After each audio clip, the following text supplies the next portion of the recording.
last video, how to make progress from calisthenics long-term, hell, for the rest of your life.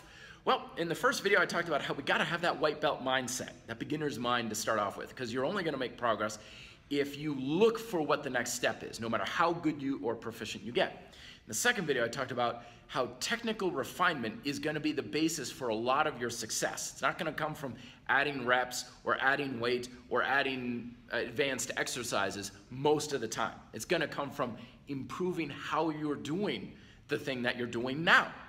In this video, I'm gonna tell you, well, how do we do that? Because there's a million things you can do. You dissect the push-up, there's a ton of stuff that you could possibly work on. How do you know what to work on?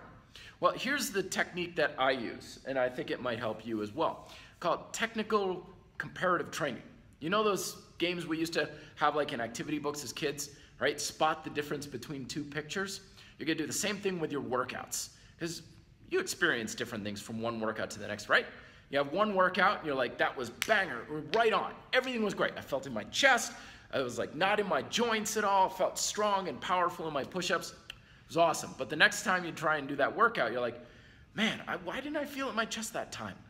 Why was it in my shoulder joint? And I felt all creaky and I didn't feel very strong and stable. Something was different. Do the same thing from set to set. You know, one set is gonna feel different than the next set. And even in the reps within the set, like if you can do 10 push-ups, push-ups 1 through 5 are gonna be different than 5 or 6 through 10. So your goal is to figure out what is changing in there. There's a difference in how you're perceiving the exercise, so spot what the difference is. Maybe it's how your body's using tension. Maybe it's something about mental concentration.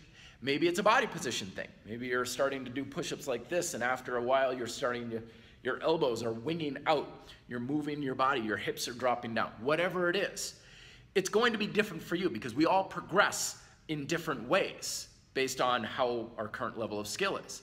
So pay attention to how your technique changes from one workout to the next, from one set to the next, and even from one repetition to the next. That's where most of your growth and progress long-term is going to come from. It's not from adding things on, it's from refining the things that you can currently do. Okay, I hope that makes sense for you. Let me know if you have questions below. Please like, share, and subscribe if you find this helpful. Be fit, live free.